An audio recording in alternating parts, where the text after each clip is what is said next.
ये हमारा हो गया सूर्य, ये अपना क्या हो गया सूर्य। ठीक, जहां तक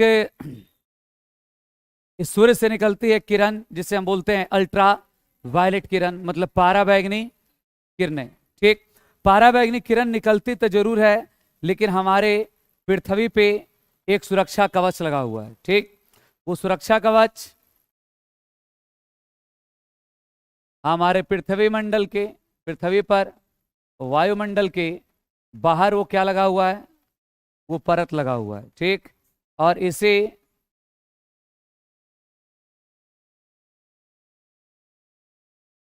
इसी का नाम है ओजोन्स परत। एक मतलब ओजोन्स लेयर एक प्रकार से हमारे चारों तरफ क्या है, घिरा हुआ है। ठीक, आप रटने से कोई सोल्यूशन लाइफ में नहीं है जब तक हम चीजों को समझ ना जाए। ठीक, ये हमारे एक पृथ्वी पर सुरक्षा कवच की भांति है। ठीक, इसकी मोटाई जो होती है बेसिकली, हम इससे थोड़ा से पीछे जाएंगे, पीछे जाके थोड़ा और आपको अच्छे तरीके से समझा दें। ध्यान दीजिए, वायुमंडल में 5 परतें होती हैं। कितने परतें होती हैं? वायुमंडल के 5 परतें होती हैं। ठीक, अगर हमने लिखा वायुमंडल, तो वायुमंडल की कितने परतें होती हैं? 1,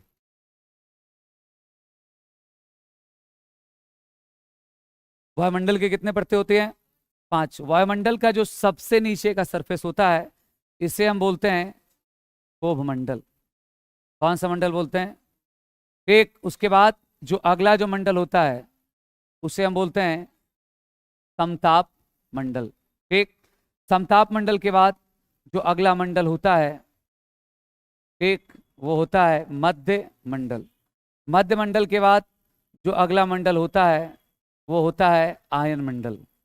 कौन सा मंडल? आयन मंडल। और आयन मंडल के बाद जो ऊपर का सरफेस है वो बहिर्मंडल, या हम उसे बाह्य मंडल कहते हैं। क्या कहते हैं? वायुमंडल। जिस स्थान पर आप बैठे हुए हैं और जिस स्थान पर हम पढ़ा रहे हैं, इसी मंडल का नाम क्या है? क्षोभ मंडल। प्राकृतिक की जो संपूर्ण घटनाएं होती हैं वो सभी के सभी कहां पर होती हैं? क्षोभ मंडल। ठीक, आप अपने धरातल से जैसे जैसे 32 मीटर नीचे जाएंगे 1 डिग्री टेम्परेचर बढ़ जाएगा, 1 डिग्री टेम्परेचर बढ़ जाएगा। और जैसे जैसे आप क्षोभ मंडल से ऊपर की तरफ जाएंगे, आप 165 मीटर ऊपर जाएंगे, तो 165 मीटर ऊपर जाने पे 1 डिग्री टेम्परेचर क्या होता है? घट जाता है। ठीक, इसी कारण आप देखते होंगे हिमालय पर्वत या कोई भी ऊंचा पर्वत होता है तो उसके शिखर पर क्या जमा होता है? बर्फ जमा होता है। ठीक, क्यों? क्योंकि 165 मीटर जाने पे 1 डिग्री टेम्परेचर क्या होता है? घट जाता है। इसी कारण बादल या बिजली का कड़कना या प्राकृतिक की जो भी घटनाएं होती हैं वो सब कहाँ होता है? क्षोभ मंडल में। ठीक, क्योंकि यहीं तक जो वाटर वेपर्स वगैरह जो होते हैं, यहीं सब क्या होते हैं? सब जम जाते हैं, जलवाष्प वगैरह सब यहीं पे जम जाते हैं। ये समताप मंडल में प्राकृतिक के किसी भी प्रकार की कोई घटना नहीं होती। आप देखिए नाम में लिखा हुआ है समताप, मतलब यहाँ पर तापमान क्या है? समान है। यहाँ पे ना तो तापमान घटता है ना तो टेम्परेचर बढ़ता है। इसी समताप मंडल के बीच, इसी समताप मंडल के बीच यहां पर पाया जाता ओजोन्स लेयर। कौन सा लेयर पाया जाता है यहाँ पे? Ozone layer. और यही क्वेश्चंस मैंने आपको बताया था कि ओजोन लेयर कहाँ पाए जाते हैं, तो उसका राइट आंसर था समताप मंडल। कितने से कितने किलोमीटर के बीच ये पाया जाता है? तो ये 20 किलोमीटर से 35 किलोमीटर के बीच होता है। 20 से कितना?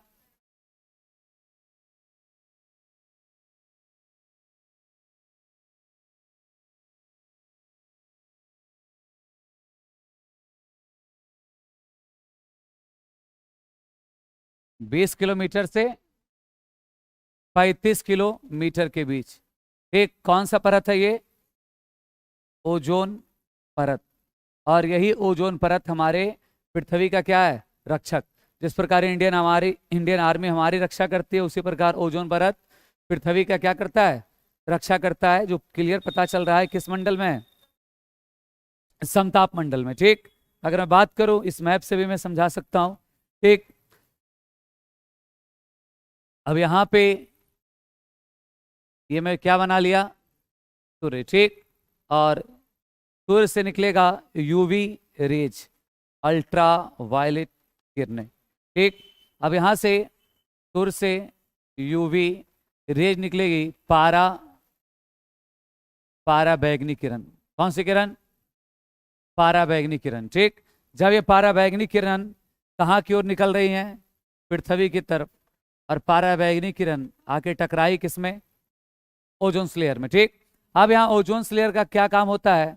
कुछ पाराबैंगनी किरणों को एब्जॉर्ब कर लेता है, अवशोषित कर लेता है, और कुछ पाराबैंगनी किरणों को रिफ्लेक्ट कर देता है, परावर्तित। तो पूछेगा ओजोन्स का काम क्या है? तो ओजोन्स का दोनों काम होता है, पाराबैंगनी किरणों को अवशोषित भी कर लेता है और पाराबैंगनी किरणों को परावर्तित। अब बताइए, अवशोषित और परावर्तित करने के कारण इस समताप मंडल में टेम्परेचर क्या होगा? अधिक। इसी कारण इस मंडल में किसी भी प्रकार का बादलों का संघनन नहीं होता है, क्योंकि टेम्परेचर हिट होगा तो वहां पे बादल संघनित नहीं होंगे, और बादल संघनित नहीं होगा तो वर्षा नहीं, जहां पर बादल वर्षा है ही नहीं तो वहां पर बिजली होगा। तो ये मंडल पूरे तरीके से साफ होता है। इसी कारण हवाई जहाज कहाँ पे उड़ाया जाता है? समताप मंडल। रटते होंगे उस समय कि हवाई जहाज समताप मंडल में उड़ाया जाता है। तो उसका मेन रीजन यह है कि यहाँ पर टेम्परेचर जब अधिक हो जाता है तो यहाँ पर बादलों का संघनन नहीं हो पाता है। ठीक, तो मोस्ट इंपॉर्टेंट, अल्ट्रावायलेट किरण से ओजोन परत हमारी क्या कर रहा है? रक्षा कर रहा है। ठीक, पराबैंगनी किरणों को परावर्तित भी करता है और पराबैंगनी किरणों को अवशोषित भी कर लेता है। ठीक, अगर मैं ये पीछे जाऊं फिगर पे तो एकदम सेम कहानी यही होगी।